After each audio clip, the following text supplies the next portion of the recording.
এই দুই মহাপুरुषଙ୍କ ବିଷୟରେ ଆମର ଦୁଇ କୁନି ଛାତ୍ରୀ ଏବଂ ସାର୍ ବହୁତ କିଛି କଥା କହିଗଲେଣି।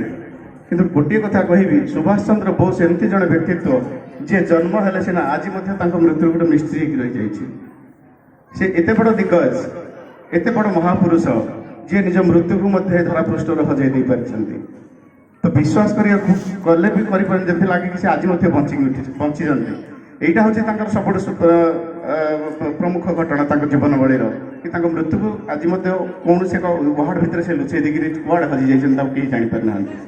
আউ বীর সুরেন্দ্র সাঁই কথা কণ কহবি, যেমনি ভারত বর্ষে কুহযায় রাণা প্রতাপ বা শিবাজীঙ্কর কথা, সেমনি ওড়িশা মাটিরে যদি কাহার প্রথমে আসে বীর হিসাবে রাজাঙ্কর কথা, তাহলে বীর সুরেন্দ্র সাঁই কথা আসে, যাহার খণ্ডাকে উঠাইবা মধ্যে আজ আম পাখে সেতিকি বড় মধ্য না। তেণু পিলে ସବୁବେଳେ ଆମେ ଗୋଟେ କାମ କରିବା, ଏବେ ଆମ ହାତରେ ମୋବାଇଲ ଏବଂ এই ମୋବାଇଲରେ ଆମେ ଅନେକ କଥା ଦେଖୁଛନ୍ତି, କିନ୍ତୁ କୁନି କୁନି ପିଲାମାନଙ୍କୁ ଏତିକି କହିବି ଯେ ଗପ ମାଧ୍ୟମରେ ଆମର ପ୍ରତ୍ୟେକ ମହାପୁରୁଷଙ୍କର କଥା ମଧ୍ୟ ୟୁଟ୍ୟୁବରେ ଆସୁଛି। ପ୍ରତ୍ୟେକ ମହାପୁରୁଷଙ୍କର କଥା ଆମେ ଶୁଣିବା, ପ୍ରତ୍ୟେକ ମହାପୁରୁଷଙ୍କୁ ଆମେ ଗପ ମାଧ୍ୟମରେ ଶୁଣିବା, ତାଙ୍କର ଯାହା ନୀତି ଆଦର୍ଶକୁ ପାଥ୍ୟ କରି ଆମେ ଆମ ଜୀବନକୁ ଗଢ଼ି ତୋଳିବା। ଏବେ ଆମ ଲୋକଙ୍କ ପାଖରେ ସ୍ନେହ ଶ୍ରଦ୍ଧା ଟିକେ କମି ଯାଉଛି, କାହାକୁ ଟିକେ ସ୍ନେହ ଦେବା ପାଇଁ ଆମ ପାଖରେ ସେତିକି ଶକ୍ତି ମଧ୍ୟ ନାହିଁ।